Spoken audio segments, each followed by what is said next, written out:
Assalamualaikum warahmatullahi wabarakatuh. Kembali lagi di channel Suketireng. Masih bersama saya Mas biasa. Kali ini masih akan melanjutkan cerita yang kemarin dengan judul Nenekku Dukun Aporsi. Cerita ini ditulis oleh Kak Rafa Purwati. Jadi buat kalian yang ingin membaca ceritanya secara langsung, kalian bisa kunjungi link dan profil yang sudah saya sertakan di deskripsi. Tanpa berlama-lama, langsung saja kita ke ceritanya. Tumang, di mana Albert? Kita harus segera menguburkan jasad Lala kan? Ucap Delisa. Gadis itu bangkit dari duduknya, baru hendak melangkahkan kaki. Langkahnya pun terhenti saat Tumang meraih salah satu pergelangan tangannya. Ada apa? Delisa menoleh ke arah Tumang, tatapannya tak mengerti. Kamu masih ingat kan dengan perjanjian kita? Lirik Tumang. Mata ularnya menatap tajam menembus manik mata coklat Delisa. Delisa menekuk ludahnya. Ia mengerjapkan matanya, lalu kembali duduk tepat di hadapan Tumang. Aku tidak akan mengingkari janjiku. Kamu juga masih ingatkan dengan janjimu? Delisa menatap lekat manik mata Tumang. Tumang dibuat tersenyum salah tingkah oleh sikap Delisa saat itu. Aku ingat. Setelah ini, aku masih punya tugas melepaskan para Sandra Widuri, mengembalikan mereka kepada keluarganya. Dan setelah itu, kamu yang harus menepati janjimu. Ucap Tumang, senyumnya masih terjaga. Delisa mengangguk. Lalu, ia kembali bangkit dan berjalan menghampiri tempat Lala dan Albert berada. Tumang melatahkan ekornya, mengikuti langkah Delisa.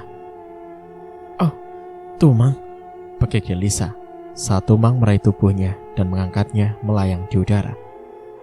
Beberapa saat melayang, kembalilah mereka mendarat. Tumang meletakkan tubuh Delisa dan membiarkan kaki gadis itu berpijak di atas pasir.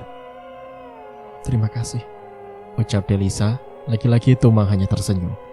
Delisa melangkah mendekati Albert yang masih terbaring tak berdaya di atas pasir pantai. Bert, ucap Delisa seraya menepuk pundak temannya itu. Del, bagaimana dengan abunya? Sudah dilarung? Tanya Albert. Delisa mengangguk. Alhamdulillah, ucap Albert. Delisa mulai mengobati luka cakaran di tubuh Albert dengan ramuan yang hanya sisa sedikit saja, karena terlalu sering mereka gunakan sepanjang perjalanan mereka. Setelah ini, kita kuburkan Lala. Nanti kamu bisa pulang jika sudah sembuh, Bert, karena tugasmu telah selesai. Terima kasih ya, sudah bersedia menjadi perisaiku, ucap Delisa. Tangannya masih sibuk mengobati. Albert menatap nanar teman baiknya itu.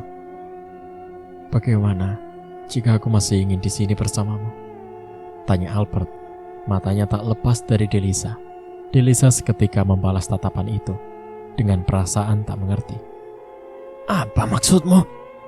Delisa dan Albert sama-sama terkejut saat Tumang tiba-tiba saja marah dan mencengkram kerah baju Albert, lalu mengangkat tubuh tak berdaya itu di atas udara. Tumang, lepaskan! Bekik Delisa.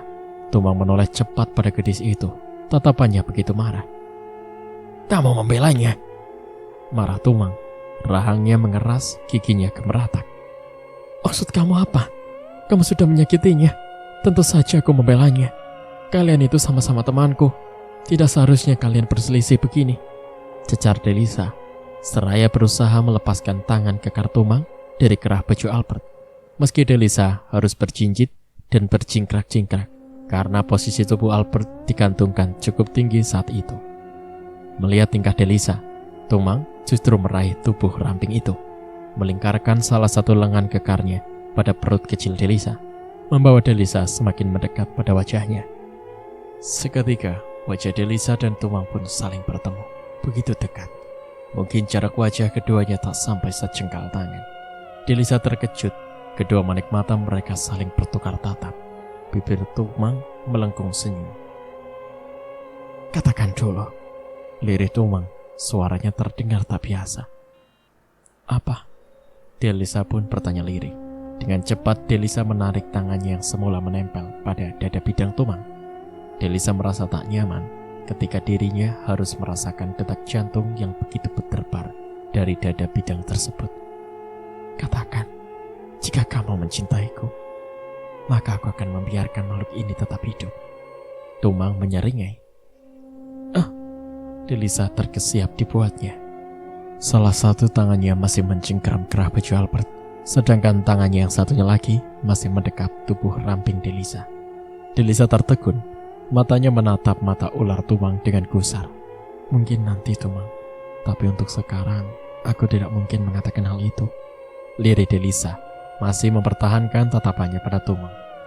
Itu berarti kamu tidak menginginkan makhluk ini tetap hidup. Baiklah, kalau begitu, aku akan menghabisi makhluk tak berguna ini sekarang juga. Desis Tumang, satu tangannya mengangkat tubuh Albert yang telah tak berdaya lebih tinggi. Jangan Tumang, bekik Delisa mencegah. Katakan. Tumang menyeringai licik menatap dalam manik mata Delisa. Delisa menggeleng pelan, matanya mulai basah. Cinta adalah tentang rasa. Rasa yang harus muncul dari dalam hati. Jika aku mengungkapkan rasa itu, tapi bukan dari hati, itu bukan cinta namanya Tumang. Kamu harus paham tentang itu. Biarkan aku mengenalmu dulu. Aku bisa menjanjikan anak darimu, karena aku pernah berjanji. Tapi untuk cinta, biar waktu yang akan menjawabnya. Ucapan Delisa membuat Tumang berpikir. Tumang, tolong lepaskan Albert. Dia kesakitan. Pinta Delisa melirik sekilas sosok Albert yang memang terlihat begitu kesulitan di tangan Tumang. Tumang terdiam, tatapannya tertunduk dengan lesu. Diletakkannya tubuh Albert kembali pada pasir pantai. Lalu Tumang juga melepaskan tubuh Delisa. Terima kasih karena sudah mau mengerti, ucap Delisa. Senyumnya mengembang. Tumang membalas tatapan Delisa dengan matanya yang sendu. Delisa meraih jemari Tumang, lalu menakupnya di antara kedua telapak tangannya. Aku menepati janjiku, Tumang. Aku janji, suatu saat jika hatiku berubah dan menyadari memiliki rasa yang sama sepertimu, aku pasti akan mengatakan itu kepadamu. Kamu sabar ya. Delisa meyakinkan Tumang. Tumang tersenyum, lalu mengusap dagu runcing Delisa dengan jemarinya. Aku mau obati luka Albert dulu, ucap Delisa lagi. Kemudian mulai mendekati Albert yang meringkuk di atas pasir dalam kondisi kesakitan. Dengan telaten, Delisa mengobati luka Albert. Luka cakaran yang Albert peroleh dari para monyet marah itu membuat tubuh Albert semakin lemah dan tak berdaya. Kita harus segera pulang, karena waktu sudah menjelang sore. Jasad Lala harus segera kita serahkan pada warga desa, agar bisa dikuburkan dengan layak, ucap Delisa. Lalu, apa yang akan kita katakan pada warga jika mereka menanyakan tentang penyebab Lala meninggal? Tanya Albert. Kita katakan saja sejujurnya, jawab Delisa. Dan tentang misi kita, kamu harusnya tahu, Del, jika kita mengatakan yang sesungguhnya, pasti para warga juga akan menanyakan hal yang lain, dan mungkin akan merembet pada masalah nenekmu. Albert gusar. Delisa terdiam. Apa yang dikatakan Albert memang benar, dan dia mulai berpikir, apa mungkin kita kuburkan saja mayat Lala di sekitaran sini? Warga tidak perlu mengetahui tentang kematian Lala. Mungkin ini akan lebih baik daripada nasib kalian harus terancam. Tumang memberi saran. Delisa masih berpikir, tapi kasihan jika Lala tidak dikuburkan dengan cara yang semestinya. Delisa menitikkan air mata. Tapi kali ini aku sependapat dengan saran Tumang. Bukan apa, Del? Aku gak ingin warga marah setelah mengetahui kebenaran Nenek Rahayu. Dan bukan tidak mungkin kamu, bahkan tante dan kedua adikmu juga akan mendapat imbas dari masa lalu nenekmu. Albert berpendapat. Delisa membuang nafas pelan. Diliriknya jasad Lala yang telah kaku di atas pasir. Baiklah, aku ikut saja apa kata kalian, jawab Delisa. Tatapannya tertunduk. Air matanya kembali jatuh karena menyalahkan dirinya sendiri. Albert tersenyum lalu menepuk pundak Delisa. Setelah menyelesaikan perundingan mereka, Tumang melayang mendekati tubuh kaku Lala, lalu mengangkat tubuh itu. Tumang kembali melayang membawa Lala mencari tempat peristirahatan terakhirnya. Delisa mengikuti Tumang dengan berjalan kaki, sedangkan Albert masih bertahan di tempatnya karena kondisi tubuhnya yang tidak memungkinkan untuk ikut berjalan. Setelah sampai di sebuah sumur yang cukup jauh dari pemukiman warga, perjalanan mereka terhenti. Tumang membaringkan tubuh Lala di atas tanah, lalu berpaling dari jasad itu. Delisa mendekati, menimba air dari dalam sumur, lalu mulai memandikan jenazah malang itu. Selama pengerjaannya, air mata Delisa tak mau berhenti. Dalam hati ia selalu merutuk dirinya sendiri karena tak mampu menguburkan sahabatnya dengan cara yang layak. Setelah proses memandikan usai, Delisa membungkus jasad Lala, terpaksa menggunakan kain hitam miliknya karena ia tak memiliki kain kafan. Semoga kain ini tidak memberatkanmu di alam sana, tangis Delisa.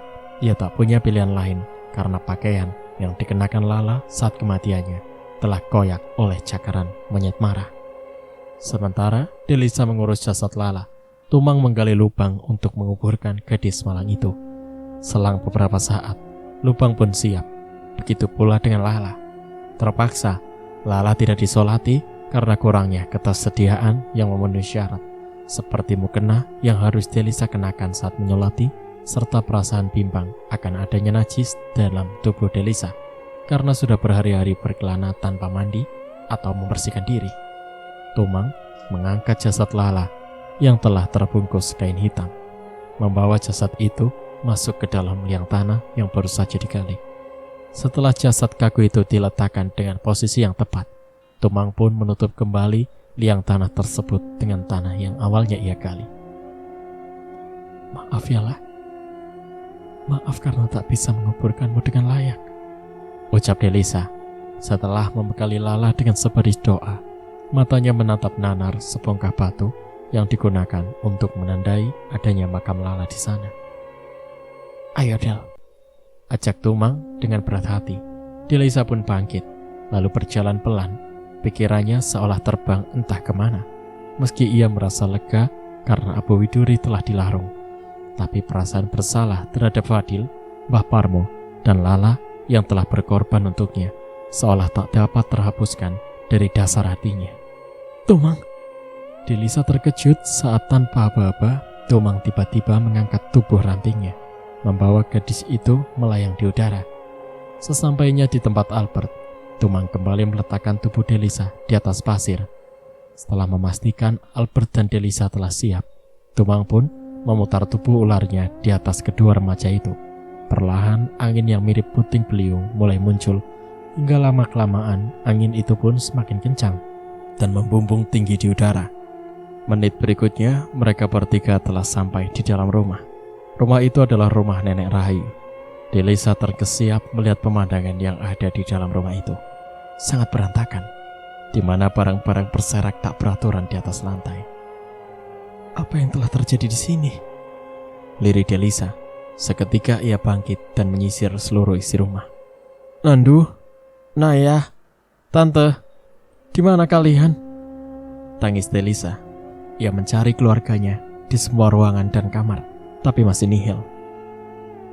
Nenek, panggil Delisa saat membuka kamar rahasia neneknya, tapi tetap masih nihil. Rumah itu kosong. Di mana mereka? Lirik Delisa. Mereka ada di suatu tempat. Kamu tak perlu cemas. Aku pasti akan membawa mereka kembali. Senyum Tumang. Aku pikir setelah Widuri lenyap, sandaran mereka bisa bebas. Tapi mengapa keluargaku belum pulang? Isak Delisa. Aku pasti akan memulangkan mereka. Kamu jangan sedih ya, ucap Tumang menghapus air mata di kedua pipi Delisa. Delisa mengangguk seraya mengulas senyum. Setelah itu, Tumang pun melayang dan pergi menembus langit-langit rumah. Delisa memapah tubuh Albert yang masih lemah, membawanya berbaring di atas ranjang pengobatan pasien, lalu mengambil sapu dan perlengkapan kebersihan lainnya untuk membersihkan rumahnya yang sangat berantakan. Setelah itu, Delisa pergi ke belakang berniat untuk membersihkan diri. Tapi setibanya di sana, Delisa terkejut bukan kepala. Bagikan Delisa menggema, memenuhi ruangan kamar mandi saat ia melihat sebujur tengkorak-tengkorak di dalam bak mandi. Air di dalam bak yang seperti bercampur darah menimbulkan aroma busuk yang begitu menusuk indera penciumannya. Delisa menangis jadi-jadinya. Tubuhnya luruh di lantai, bahkan dirinya pun hampir pingsan. Ia tak berani menyimpulkan mayat siapa yang telah menjadi tengkorak tersebut. Albert berjalan tertatih menuju kamar mandi setelah mendengar cerita Delisa yang ia yakini dari sana. Dan langkah yang masih begitu sulit, bahkan gontai, Albert berusaha keras untuk bisa sampai di kamar mandi yang letaknya cukup jauh dari tempatnya terbaring. Terlebih, seluruh badannya masih sakit karena luka cakaran yang ia dapatkan dari ratusan ekor monyet. Masih basah, dan itu membuat Albert sesekali harus meringis nyeri. "Delisa, Del," pakik Albert kala dirinya sampai di ambang pintu kamar mandi, lalu mendapati Delisa tengah duduk menekuk lututnya dengan membenamkan kepalanya di antara kedua sisiku. "Buah apa ini?" cicit Albert mengibas telapak tangannya di depan hidung karena tak tahan dengan aroma busuk yang menyeruak di seisi ruangan kamar mandi. Albert memuntahkan isi perutnya saat netranya berhasil menemukan air berwarna kemerahan di dalam bak mandi. Belum lagi banyaknya belatung yang berenang di permukaan air. Tak luput pula dari penglihatannya sesosok tengkorak yang meringkuk di dalam bak mandi berair merah tersebut. "Delisa, Del, apa ini? Katakan apa ini? Tengkorak siapa yang ada di dalam bak mandi?" Albert mendesak. Sesaat Delisa mengangkat kepalanya, menatap Albert dengan matanya yang basah, serta wajahnya yang begitu sempap. Bahkan Delisa hanya mampu terisak dengan kepala menggeleng pelan, tanpa mampu berkata-kata. Lidahnya serasa keluh. "Astagfirullahaladzim, apa yang telah terjadi?" Pekik Albert gusar, tak tahu harus berbuat apa. Albert menarik nafas panjang, lalu melepasnya perlahan.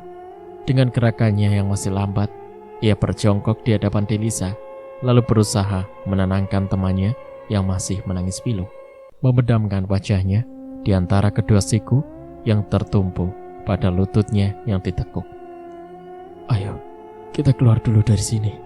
Nanti kita cari jalan keluarnya untuk mengetahui mayat siapa yang ada di dalam bak mandi itu," ajak Albert seraya mengangkat kedua lengan Delisa. Delisa menuruti. Ia bangkit lalu berjalan beriringan kembali ke ruang depan. Langkah kedua anak itu gontai karena mengalami syok yang teramat sangat. "Kita harus mencari pertolongan. Kita beritahukan pada warga tentang tengkorak di dalam bak mandi itu. Seandainya kita belum bisa mengetahui siapa pemilik tengkorak itu, setidaknya mayat malang itu harus segera dikebumikan. Entah sejak kapan orang itu berendam di dalam sana," serka Albert. Delisa masih terdiam. Air matanya seolah tak mau berhenti mengalir. "Bagaimana jika pemilik tengkorak itu ternyata salah satu dari keluargaku?" Tangis Delisa kembali pecah. Albert mengusap punggung Delisa yang bergetar dengan perasaan iba. Sore harinya, warga telah berdatangan mengevakuasi mayat yang sudah menjadi tengkorak di dalam bak mandi. Delisa hanya mampu tergugu melihat kondisi tulang yang sudah sangat memprihatinkan. Mungkin karena sudah terlalu lama mayat itu ada di dalam air, sehingga ketika diangkat, beberapa tulang belulangnya remuk, hingga kondisinya sudah tak utuh lagi. "Apa yang sebenarnya terjadi, Nduk?" tanya seorang wanita parubaya yang merupakan Bu Lurah di desa tersebut. "Kami tidak tahu, Bu. Bahkan kami baru kembali ke rumah ini setelah berhari-hari kami menginap di luar. Dan saat saya hendak membersihkan diri di kamar mandi, barulah saya menemukan kamar mandi sudah dalam keadaan seperti itu. Dan mayat itu, saya tidak tahu itu siapa," lirik Delisa. Tatapannya masih sendu, air matanya makin gencar mengalir. "Kalian dari mana? Dan nenek serta tantemu kemana? Di mana semua keluargamu? Mengapa rumah ini sepi sekali dan seperti telah berhari-hari tidak dihuni?" cecar Bu Lurah.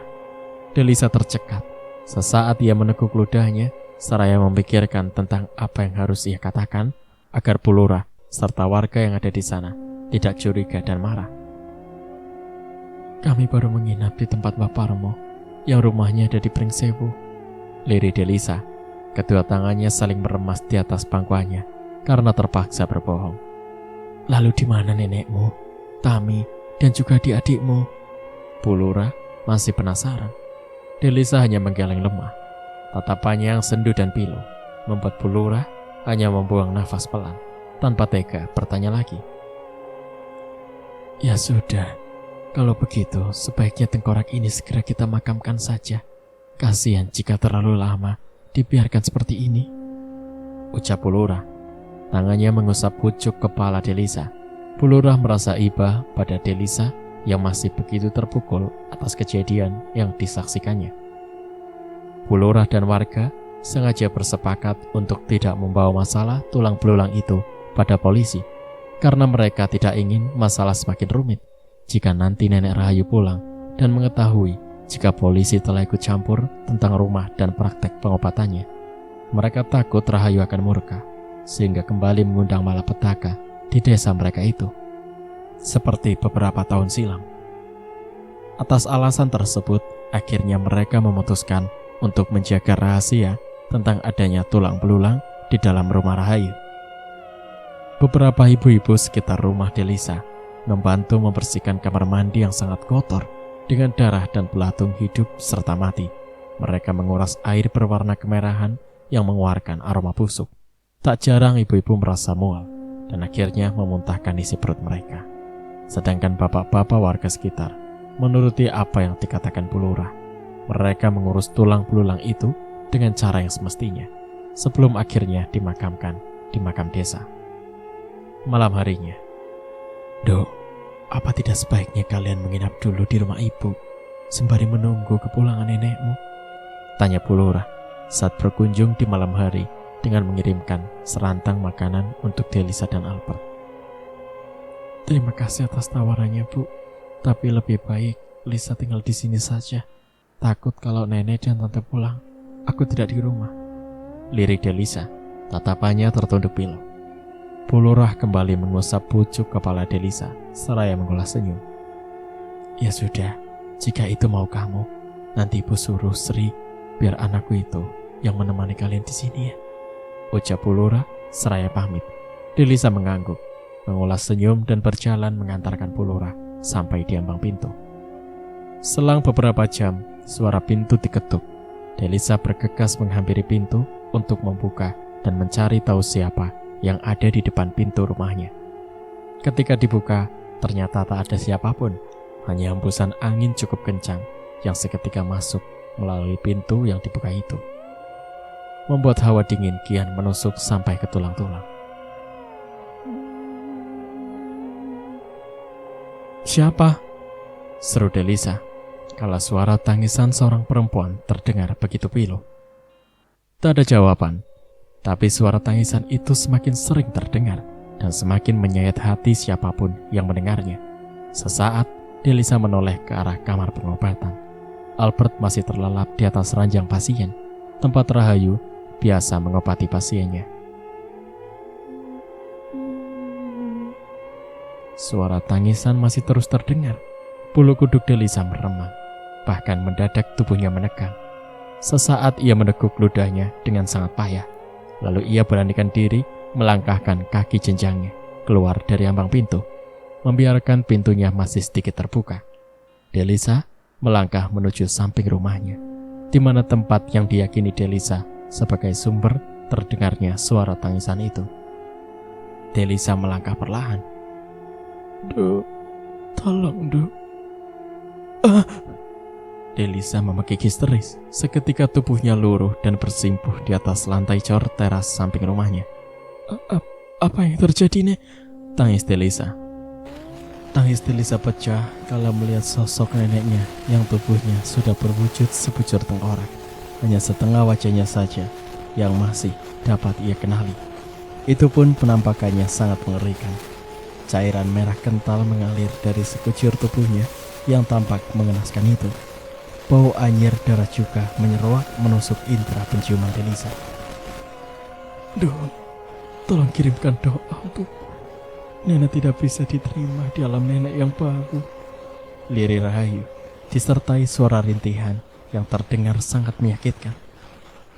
Alam yang baru? Maksudnya apa? Apa maksudnya nenek tidak diterima di alam yang baru? Delisa semakin tak mengerti. Tugas nenek di dunia telah usai. Sekarang sudah saatnya nenek mempertanggungjawabkan setiap dosa yang nenek perbuat di dunia. Tapi nenek tidak diterima di alam nenek yang baru. Bantu nenek dengan doa agar nenek bisa segera masuk ke sana. Tangis Rahayu. Maksudnya, itu berarti nenek sudah meninggal. Begitu maksudnya, Nek. Lirik Delisa, dadanya mendadak sesak. Air matanya tak henti mengaliri pipinya. Benar sayang, ini hukuman untuk nenek. Widuri menyedot semua energi yang ada di tubuh nenek, hingga tubuh renta ini hanya menyisakan tulang. Itu berarti tulang belulang di dalam bak mandi itu adalah tulang belulang nenek. Widuri begitu murka, sehingga bukan hanya menyerap energi nenek, tapi Widuri juga membenamkan tubuh nenek yang hanya tersisa tengkorak ke dalam bak mandi yang dipenuhi air. Berhari-hari nenek ada di sana dan rasanya dingin sekali. Lirik Rahayu.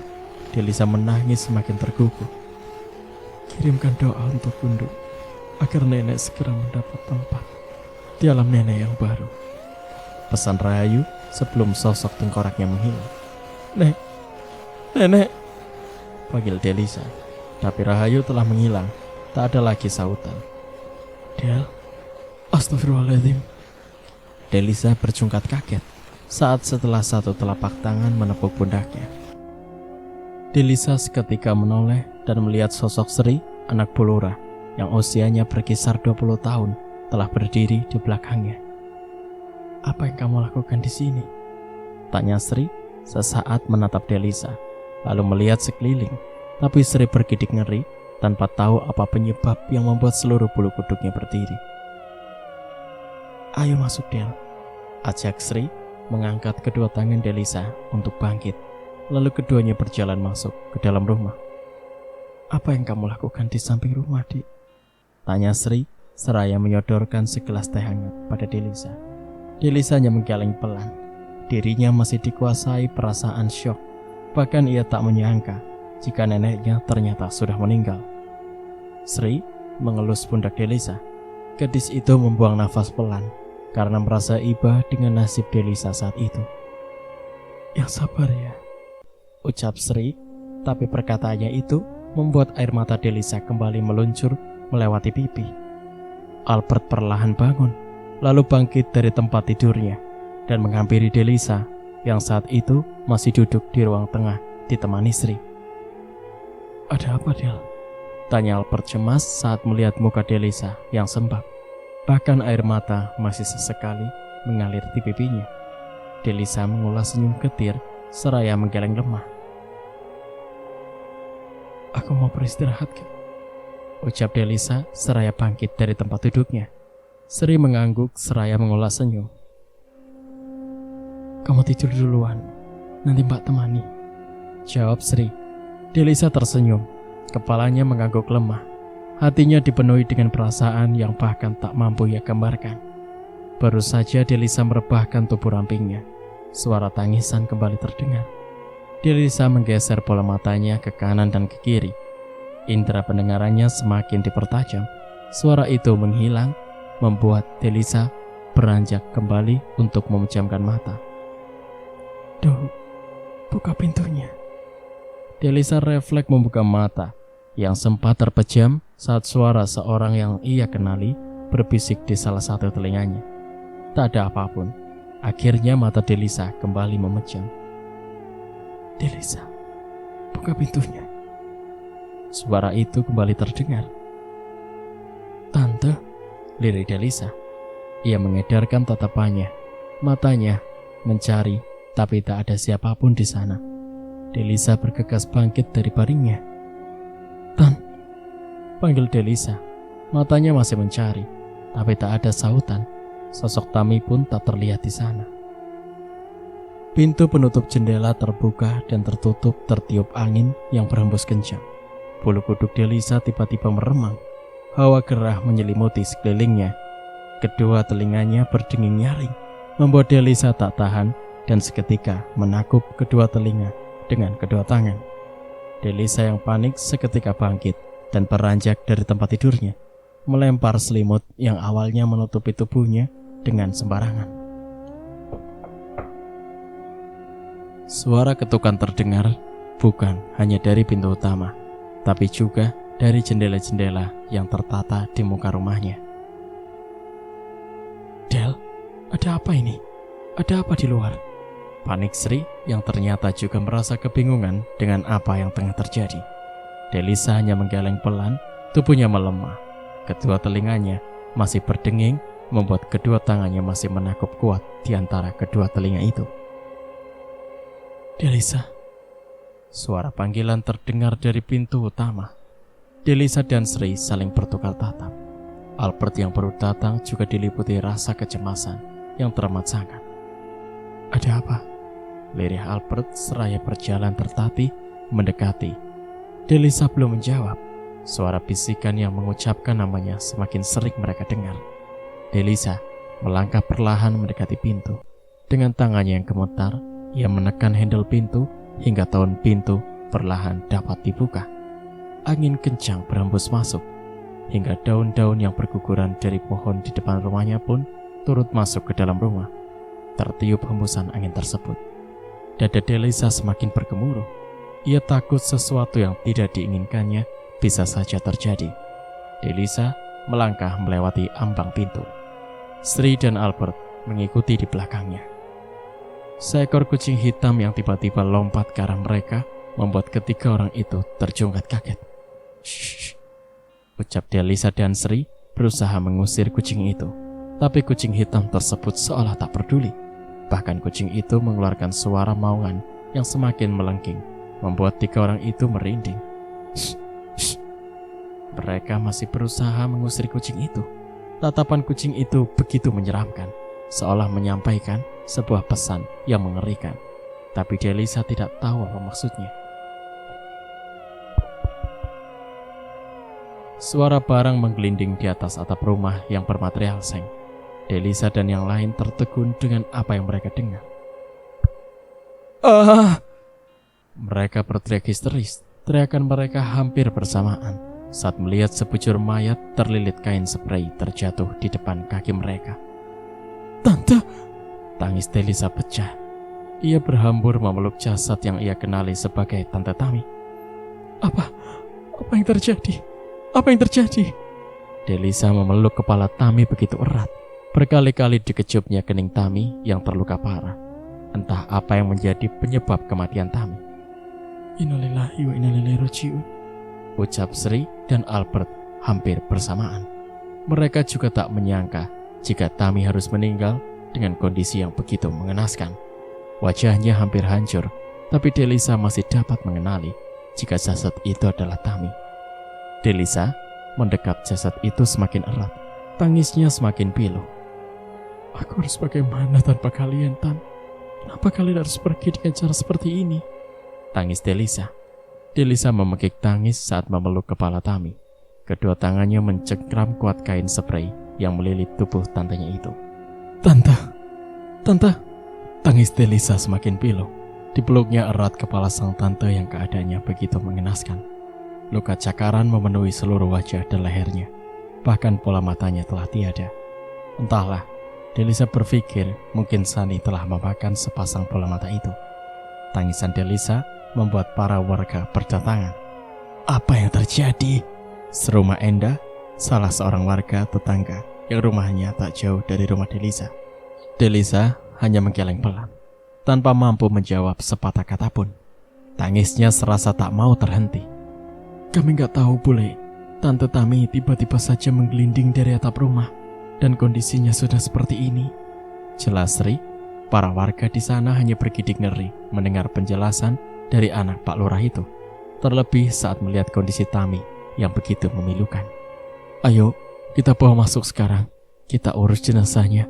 Setelah ini kita segera makamkan. Sebelum para demit datang ke sini, karena ini malam Jumat Kliwon. Seorang yang meninggal di hari itu akan mengundang para demit untuk datang dan membawa jiwanya, ujar Kang Salim, salah satu tetangga yang lainnya. Tami diangkat oleh beberapa warga.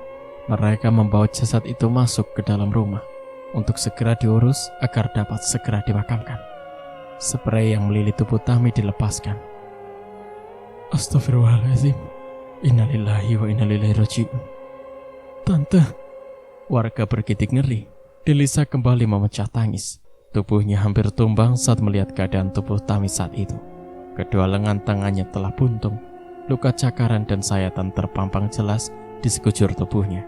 Hal yang paling mengenaskan adalah kondisi perut Tami yang telah sobek, bahkan telah dalam keadaan kosong. Organ dalam perutnya telah hilang. Tubuh Delisa luruh. Ia kembali merangkak lemas mendekati tubuh Tami yang begitu mengenaskan. "Apa yang terjadi, Tante? Mengapa kondisi Tante seperti ini?" lirih Delisa. Kedua telapak tangannya gemetar saat berniat menyentuh jasad Tami. "Sudah, Nduk. Sudah. Ikhlaskan tantemu," ucap Bu Roso, salah seorang tetangga Delisa, yang kemudian mengangkat tubuh ramping Delisa agar segera bangkit. Suara hentakan pintu jendela kayu yang membuka tutup tertiup hembusan angin mengagetkan mereka. Bukan hanya 1 atau 2 jendela saja, tapi 8 buah jendela yang awalnya tertutup kompak membuka tutup karena tiupan angin yang seketika berhembus masuk menimbulkan hawa dingin yang menusuk. Beberapa warga bergegas menutup pintu jendela, lalu menguncinya agar tak kembali terbuka. Suara cakaran kuku yang terdengar hampir di seluruh sisi dinding rumah. "Innalillahi wa inna ilaihi raji'un. Sepertinya para demit mulai berdatangan," ucap Pak Lurah, membuat para warga yang berdatangan di sana bergidik ngeri. Bahkan bulu kuduk mereka seketika berdiri, tak terkecuali Delisa dan Albert. Suara cakaran kuku masih terdengar, bahkan semakin sering dan seolah bertambah banyak. Suara kikikan seorang perempuan juga terdengar di luar rumah. Tak hanya 1 atau 2, tapi terdengar begitu ramai. "Bagaimana ini, Pak Lurah? Sepertinya mereka memang sudah datang," panik seorang ibu yang tengah membantu ibu-ibu yang lain mengurus jasad Tami. Suara petir terdengar menggelegar, diikuti hujan badai yang tiba-tiba turun. Padahal saat itu bukanlah musim penghujan. Hal itu sangat mengagetkan para warga hingga sontak beristighfar hampir bersamaan. "Ayo, kita percepat saja pengurusan jenazah Tami. Setelah itu kita langsung kuburkan saja Tami di belakang rumah. Bapak-bapak, kalian sebagian menggali tanah di belakang rumah agar setelah jenazah Tami siap nanti, Tami bisa segera dimakamkan," titah Pak Lurah dengan nafas tersengal karena panik. "Ji, Pak," ucap sebagian warga, lalu sigap membawa cangkul dan beberapa peralatan yang dibutuhkan untuk menggali tanah di belakang rumah. "Jangan lupa, langsung tutup dan kunci pintu belakang setelah kalian keluar ya," perintah Pak Lurah. Warga pun mengiyakan. Suara pintu diketuk dengan ketukan yang memburu. "Piye iki ya Allah? Sakno kowe Tami," keluh seorang ibu yang saat itu turut memandikan jasad Tami. Tangannya gemetar karena ketakutan. Suara kikikan wanita, suara cakaran kuku, dan suara ketukan pintu. Bahkan suara hembusan angin kencang seraya meneror mereka. "Nyebut, semuanya nyebut," pinta Pak Lurah. Delisa bergegas ke kamar mandi, mengambil wudhu, lalu mengenakan mukena. Suara-suara aneh di luar rumah masih terus menerornya, membuat hampir seluruh tubuhnya gemetaran.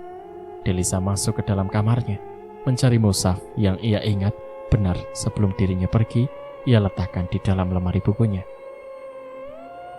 Tangannya yang gemetaran membuat dirinya cukup kesulitan menemukan apa yang ia cari. Terlebih tempat itu sempat porak-poranda saat ia tinggalkan pergi cukup lama. "Di mana Al-Qur'anku?" keluh Delisa. Ia hampir putus asa karena tak kunjung menemukan apa yang dia cari. Entah siapa yang memindahkannya dari tempat itu. Padahal Delisa masih ingat betul jika mushaf itu memanglah ia letakkan di sana. Al-Qur'an Istanbul pemberian kakek berwajah rata kembali terlintas di benaknya. Ia berbalik menuju sebuah lemari kecil, lalu mengambil tas ransel yang sempat ia letakkan di atasnya. Tangannya yang gemetaran membuka resleting tas ransel miliknya. Sempat ia obok-obok isi tas, hingga senyum kecil muncul di bibirnya saat barang berukuran kecil berbentuk Al-Qur'an berhasil ia temukan. Delisa membawa kitab suci tersebut, lalu duduk bersimpuh di dekat jasad tantenya yang telah dikafani. Delisa mulai membaca Al-Qur'an. Atas tindakannya itu, beberapa orang juga mengikuti langkahnya. Sri serta ibu-ibu yang lain turut juga mendoakan Tante Tami. Tapi suara di luar sana masih terus terdengar. Ketukan pintu dan suara cakaran kuku semakin memburuk. Delisa berusaha mengabaikan suara itu dan tetap fokus pada bacaan ayat suci Al-Quran. Pintu-pintu jendela kembali terbuka, padahal sebelumnya telah dikunci dari dalam. Warga sigap menutup pintu-pintu itu. Angin berhembus cukup kencang. Suara kikikan tawa perempuan terdengar semakin dekat. Kali ini, pintu utama juga terbuka lebar. Kenapa bisa begini? Padahal pintu dan jendela sudah kami kunci tadi. Panik salah seorang warga. Tak ada yang berani mendekat, terlebih saat bayangan hitam mulai terlihat dari ambang pintu. Sadaqallahul adzim. Delisa menutup Al-Quran setelah usai mengaji, kemudian mengejupnya dengan takzim. Delisa bangkit dari duduknya. Ditatapnya bayangan hitam yang semakin lama semakin terlihat bertambah jumlahnya. Jangan Lando, jangan ke sana. Mereka demit yang akan membawa sukmanya Tami. Cegah Bu Lurah menahan lengan tangan Delisa saat Delisa berniat mendekat ke arah pintu. Tapi Lisa gak akan biarkan mereka membawa Tante Tami, Bu, ucap Delisa seraya melepaskan diri dari Bu Lurah. Bibirnya pun mengulas senyum. Tapi apa yang akan kamu lakukan? Tanya Bu Lurah kemudian. Delisa membuang nafas pelan, lalu kembali menoleh ke arah pintu. Diambilnya kalung berliontin tulang pemberian Tante Tami. Lalu ia kembali melangkah dengan perasaan yakin. Delisa melangkah menuju pintu. Bayangan hitam mulai terlihat semakin banyak dan bergerak mendekat. Bayangan-bayangan itu mirip tubuh manusia hitam yang ukurannya sangat besar. Pergi kalian semua, bagi Delisa. Ia menunjukkan tulang liontinnya ke arah makhluk-makhluk yang ternyata jumlahnya sangat banyak. Delisa nekat berjalan semakin maju. Ditepisnya rasa takut yang hampir menguasai dirinya. Albert turut maju. Lukanya yang masih basah membuatnya berjalan tertatih. Ia masih ingat jika saat Fadil meninggal, Albert sempat melepas cincin jimatnya dari jari manis Fadil, dan cincin itu masih ada kepadanya. Suara-suara aneh itu terdengar riuh. Suara yang berasal dari sekumpulan makhluk astral yang ternyata telah berkumpul di luar rumah. Bukan hanya 1 atau 2 hingga 10, tapi jumlahnya banyak sekali. Bayangan hitam menjerit dan melayang di udara, mungkin karena takut dengan jimat yang ditunjukkan oleh Delisa. Tapi makhluk yang lebih banyak, bahkan tampangnya sangat mengerikan, masih berkumpul di halaman rumah. Delisa dan Albert refleks menjerit saat tiba-tiba sepotong kepala perempuan terlempar ke arah mereka. Bahkan yang membuat Delisa semakin syok, kepala itu tertangkap oleh kedua tangan Delisa. Kedua matanya menjulur keluar. Wajahnya yang membusuk terdapat begitu banyak belatung hidup yang merayap dan menyusup ke dalam sela-sela daging kepala tersebut. Delisa yang awalnya dibuat kaget bukan kepalang saat kepala buntung yang berdarah-darah dengan wajah membusuk penuh belatung itu tertangkap oleh kedua tangannya. Ia pun seketika melempar kembali sepenggal kepala itu. Masih dengan jeritan histeris, Delisa bergidik ngeri. Albert dan Delisa sempat panik saat menyadari para makhluk astral yang berkumpul di halaman rumahnya mulai bergerak mendekat. Gerakan mereka lambat tapi pasti. Sosok mereka yang bermacam bentuk mengerikan berpusat pandangan ke arah Delisa dan Albert yang saat itu masih berdiri tercekat di ambang pintu. Para makhluk itu melangkah lambat selayaknya sekumpulan zombie yang masih kelaparan. Sekelapit wanita berpakaian putih dan berambut panjang beterbangan seraya memekik tawa mengerikan. Delisa menunjukkan jimat kalungnya, Albert menunjukkan jimat cincinnya. Tapi itu semua serasa percuma. Para makhluk astral itu seolah telah kebal oleh semua itu. Bahkan sampai ketika Delisa mengeluarkan jimat jepit rambut dan menunjukkan ke arah mereka pun masih saja tak berguna. Makhluk-makhluk itu justru tetap melangkah lambat semakin mendekat. Suara lantunan ayat kursi serasa menggema di udara. Entah siapa yang melantunkan ayat tersebut. Suaranya seperti seorang laki-laki sepuh, dan Delisa tak mengingat milik siapa suara tersebut. Makhluk-makhluk yang berada di hadapan mereka terlihat meronta, seolah kepanasan, seraya membekap kedua telinga masing-masing. Jeritan tersiksa terdengar begitu memilukan. Lantunan ayat kursi yang tak diketahui dari mana asalnya masih kian terdengar. Delisa mengikuti lantunan itu. Mulutnya lantang melantunkan ayat kursi. Albert melakukan hal yang sama, diikuti pula oleh bapak dan ibu lurah, serta beberapa warga yang ada di sana. Jeritan kepanasan dan kesakitan terdengar serasa menyayat hati. Para makhluk itu terhuyung-huyung seolah merasa begitu tersiksa. Cukup lama mereka mencoba bertahan, meski pada akhirnya satu persatu makhluk-makhluk itu mulai menghilang. Ayat kursi mereka serukan semakin lantang. Delisa, Albert, dan para warga bahkan beranikan diri melangkahkan kaki semakin mendekati makhluk-makhluk yang tengah tersiksa itu. Perlahan tapi pasti, makhluk-makhluk itu mulai berkurang. Bahkan yang tersisa hanyalah beberapa. Menyadari orang-orang yang awalnya di dalam rumah telah keluar semua, beberapa makhluk mengerikan berusaha untuk masuk ke dalam rumah melalui pintu yang masih terbuka. Delisa berbalik arah dan berlari mencoba menghalau makhluk yang berwujud nenek tua berpakaian serba hitam. Wajahnya dipenuhi keriput. "Minggir!" Pekik sosok wanita tua itu seraya mendorong tubuh Delisa yang berusaha menahan sosok nenek tua itu di ambang pintu. Delisa menoleh ke arah Tami yang saat itu telah terbentuk seikat pocong jenazah. Tami masih terbaring kaku di atas tikar. Sosok-sosok mengerikan berterbangan dari jendela yang tiba-tiba terbuka. Mereka menyelinap masuk dan berusaha meraih jasad Tami, tapi Delisa sigap memeluk tubuh yang telah dibungkus kain kafan itu. Mulut Delisa tak hentinya melantunkan ayat kursi. Begitu pula dengan para warga yang ada di sana. Tapi makhluk yang telah berhasil masuk sepertinya bukan sembarang makhluk astral.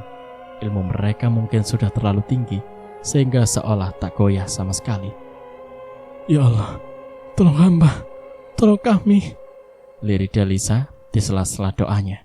Kedua lengannya masih mendekap tubuh Tami, sementara para warga masih berusaha menghalau para makhluk astral yang berusaha keras untuk mendekat. Warga yang ada di sana berbaris melingkar mengelilingi Delisa dan Tami. Ayat kursi dan doa-doa seolah tanpa henti mereka lantunkan untuk menahan makhluk-makhluk menyeramkan yang tetap berusaha keras mengincar jiwa Tami. Di tengah ketegangan mereka, Arman muncul. Pria yang begitu dekat dengan Tami dan Delisa itu tak pernah menyangka jika hidup Tami akan berakhir dengan cara seperti itu. "Minggir, kami hanya menginginkan jiwanya saja," ucap makhluk yang hanya memiliki tubuh hingga sebatas perut saja, sedangkan area bawah perut kakinya sudah buntu. Usus dan organ dalamnya pun keluar mengalirkan darah yang menimbulkan bau busuk. Arman mulai menggulirkan butiran tasbihnya, mengamalkan doa-doa, seraya duduk bersilah di atas lantai keramik rumah itu. Para makhluk astral tertawa renyah, menganggap seolah Arman tengah melakukan sebuah lelucon. "Ayo, kita kuburkan saja Tami sekarang juga. Liang lahatnya sudah siap," ucap seorang bapak yang baru muncul dari arah belakang rumah. Bapak itu yang turut menggali tanah di belakang rumah, tanah yang akan mereka gunakan untuk menguburkan Tami. Arman bangkit. Ia tahu bahwa membawa jasad Tami ke belakang rumah tanpa tertangkap oleh para makhluk astral yang tersisa, 6 sosok itu tidak akan mudah. Arman berjalan menyelinap ke dalam lingkaran warga yang masih membentengi Tami dan Delisa. "Tolong, tangis Delisa. Ia baru berani melepas pelukannya pada jasad Tami setelah melihat kehadiran Arman. Turut berduka," ucap Arman. Delisa mengangguk pilu. "Ayo kita angkat tante Tami dan kita segera makamkan tantemu sebelum makhluk-makhluk itu berhasil mendapatkan jiwanya," ujar Arman.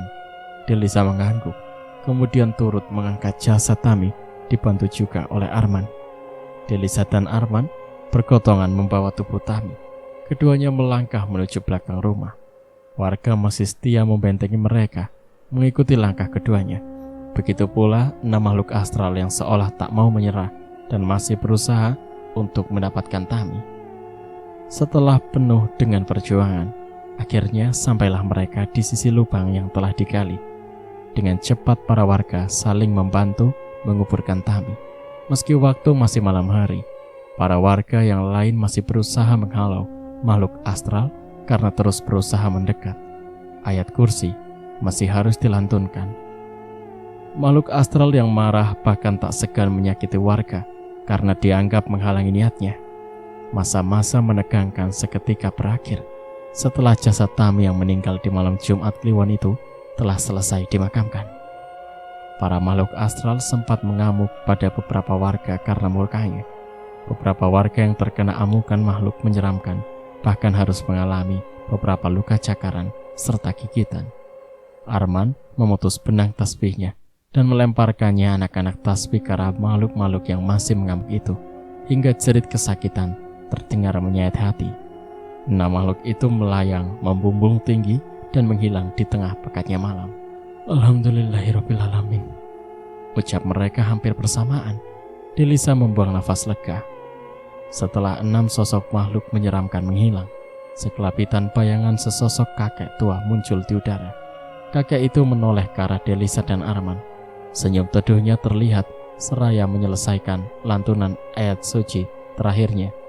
Ayah, lirik Arman. Keesokan harinya, Kak Lisa, bangun. Suara gadis kecil menyadarkan Delisa dari tidur pulasnya.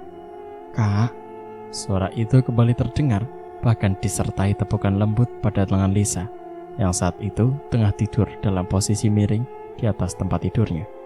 Mata Delisa perlahan terbuka. Saat pertama kali membuka mata, senyum polos seorang gadis kecil menyapanya. Delisa mengerjap beberapa kali. Ia ingin memastikan jika apa yang ada di depannya bukanlah sebuah mimpi. Delisa kembali mengerjap, lalu mengucek kedua matanya. Tapi senyum polos gadis itu masih saja terlihat, bahkan semakin mengembang. Naya. Delisa segera bangkit dan memeluk erat gadis berusia 10 tahun itu. Tangis haru pun menyertai keduanya. Mereka sudah terlalu lama memendam rasa rindu. Kamu tak apa kan? Kamu baik-baik saja? Delisa melepas pelukannya, lalu memeriksa setiap inci tubuh Naya, memastikan jika adik perempuan itu baik-baik saja. Naya menggeleng pelan seraya mengulas senyum, dan Delisa kembali merengkuh tubuh gadis itu ke dalam pelukannya. Nandu, di mana Nandu? Mata Delisa membulat. Kembali ia lepaskan pelukan mereka. Tapi bukannya segera menjawab, tatapan Naya justru tertunduk lesu. Bahkan gadis itu tergugu dalam tangis. Apa yang terjadi? Lirik Delisa. Tatapannya tak lepas dari wajah Naya. Nandu. Kenapa dengan Nandu? Apa yang terjadi dengan adik kita? Delisa tak sabar menanti jawaban dari Naya. Tapi Naya masih saja menangis. Naya. Delisa menggoyang kedua pundak adik perempuannya agar mau bicara. Air matanya mengalir lancar melewati kedua pipinya. Nandu. Naya kembali menangis. Gadis itu seolah tak sanggup menyampaikan sebuah kebenaran.